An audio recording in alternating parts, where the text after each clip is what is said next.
ये मेरे साथ एक्सपर्ट्स का पैनल जुड़ चुका है, सभी का मैं स्वागत करना चाहूंगा। मेरे साथ आज हैं group captain VN Jha, defence expert, lieutenant colonel JS Sodhi साहब, डिफेंस एक्सपर्ट, बीएस निगम साहब, डिप्लोमेट, फॉर्मर डिप्लोमेट हैं, बहुत बहुत धन्यवाद आप आए, और सईद असगर अली साहब, ये मुस्लिम स्कॉलर हैं, इन्होंने भी समय निकाला, आप सभी का बहुत बहुत धन्यवाद मैं करता हूँ। सब सईद असगर अली जी भी मेरे साथ हैं, मुस्लिम स्कॉलर हैं। सईद असगर जी, अब एक और बैठक जो है कल होने वाली है, कल कहिए, संडे को कहिए, दरअसल संडे को एक बैठक होने वाली है ओआईसी की। अब उसमें कई जितने भी तमाम इस्लामिक मुल्क हैं वो एक साथ आके बैठेंगे और चर्चा की जाएगी, इस पर चर्चा की जाएगी कि किस तरीके से इजराइल और हमास का युद्ध किस तरफ जा रहा है, फिलिस्तीन की बात की जा रही है। क्या कारण है कि अब जाके ये बैठक हो रही है? कोई भी खुल के जो है समर्थन नहीं करता, पहले से नजर आ रहा है, बातें सब कर रहे थे, लेकिन अब जाके एक बैठक अब होना उसका। सईद असगर जी, आपसे ये सवाल है, इतनी देरी क्यों हो गई? इतनी देरी क्यों हो गई? नहीं शिवम जी, ये ओआईसी की बैठक पहले भी एक बार हो चुकी है, इस 33 दिनों के युद्ध के अंतराल में पहले भी ओआईसी की बैठक हुई थी। और इसके अलावा मैं बता दूं कि हमास के जो प्रतिनिधि हैं वो मॉस्को में गए हैं और पुतिन से भी वहां पर मुलाकात हो रही है। यहाँ पर ईरान के जो फॉरेन मिनिस्टर हैं हुसैन अमीर अब्दुल्लायान ने कतर में बात की है कि वो अगर इजराइल चीजों को रोकता नहीं है, जो दरिंदगी वहां पर कर रहा है, तो ईरान इसके अंदर कूदेगा और ये युद्ध बढ़ जाएगा। ये इस तरह की बातें चल रही है। 2+2 की मीटिंग इंडिया के अंदर हमारे यहाँ भी हो रही है। जयशंकर साहब और राजनाथ जी बाज़ाब्ता खुद अमेरिकन से मुलाकात कर रहे हैं। वो तो हमारी रूटीन वर्क है, जो होता है वो हो रहा है। लेकिन उम्मीद ये जताई जा रही है कि इसके अंदर इजराइल और ये फलस्तीन की जो जंग चल रही है उसमें मैं बार बार कहता रहा हूं और मुझे उम्मीद है कि भारत इसमें मध्यस्थता की भूमिका निभाएगा और ये युद्ध इससे पहले के वर्ल्ड वार बन जाए। अनफॉर्चुनेटली अघोषित तौर पे तो ये वार बन ही चुका है,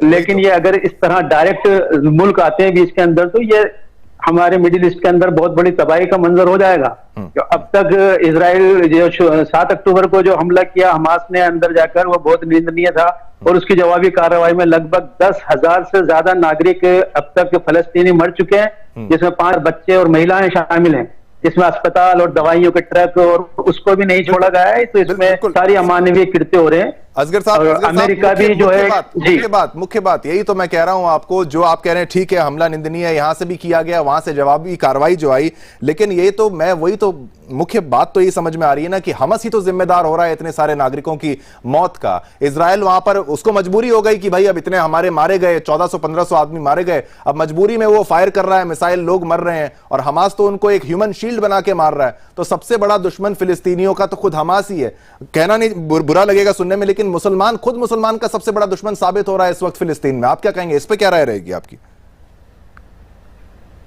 हमास जो है वो वहाँ की चुनिंदा पार्टियों में से एक है। गाजा पट्टी में उसने सरकार बनाई है और वो उसका हक है कि वो अपने राष्ट्र के लिए लड़े। जैसा कि जब डिवीजन का 2 स्टेट थ्योरी जब पेश की गई थी तो 55% इजराइल को दिया गया था और 45% फलस्तीन को दिया गया था। चुनिंदा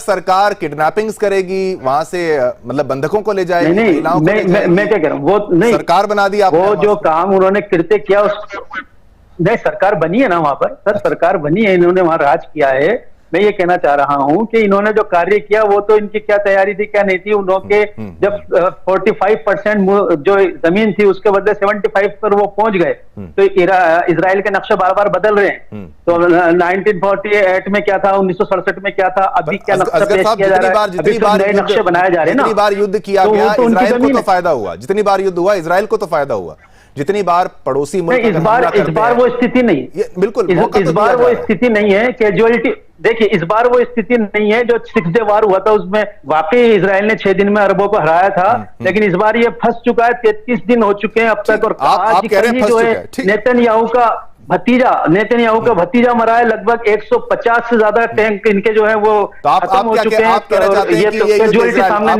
रहे हैं इजराइल युद्ध हार रहा है?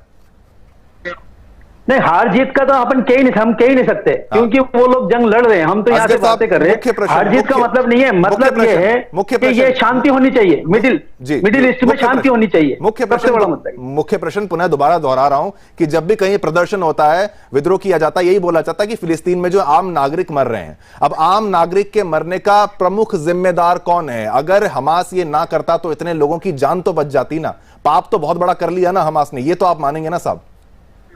अगर आप नहीं, देखिए, चलिए मैं आपको रूस यूक्रेन का बता दूं। यूक्रेन में जो जेलेंस्की ने किया, जेलेंस्की ने यूक्रेन की बर्बादी लिख दी है, जान तो बच जाती ना। पाप तो बहुत बड़ा कर लिया ना हमास ने, ये तो आप मानेंगे ना साहब। अगर आप देखिए, चलिए मैं आपको रूस यूक्रेन का बता दूं। यूक्रेन में जो जेलेंस्की ने किया, जेलेंस्की ने यूक्रेन की बर्बादी लिख दी है, आप ये बात मान लीजिए।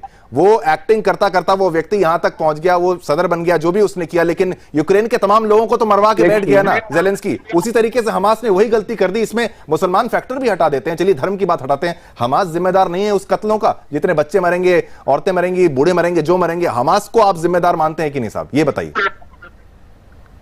अगर आपकी 4 स्टोरी बिल्डिंग हो और आपने उसको एक माला किसी को दे दी और वो कंटिन्यू दूसरे माला पर पहुंच जाए, तीसरे माला पर पहुंच जाए, तो आप क्या करेंगे? आप उसको हमला, उसको रोकेंगे नहीं? यही चीज इन्होंने की है, इन्होंने रोकने की कोशिश की और उसके अंदर ये बहुत हद तक कामयाब रहे। लेकिन इसके अंदर कैजुअलिटी बहुत हो रही है, उधर से भी मर रहे हैं, इधर से भी मर रहे हैं। शुरुआत में आम नागरिकों को मारा गया और जो म्यूजिक कंसर्ट के अंदर हमास द्वारा, इसकी हम निंदा कर रहे हैं बार बार। लेकिन इसके बरक्स तो आप ऐसे बैठे नहीं रह सकते, आप बैठे नहीं रह सकते, आप और हथियार और नहीं, ठीक है, ये तो और कत्लेआम मच जाएगा। बीएस निगम साहब, आप क्या कहेंगे?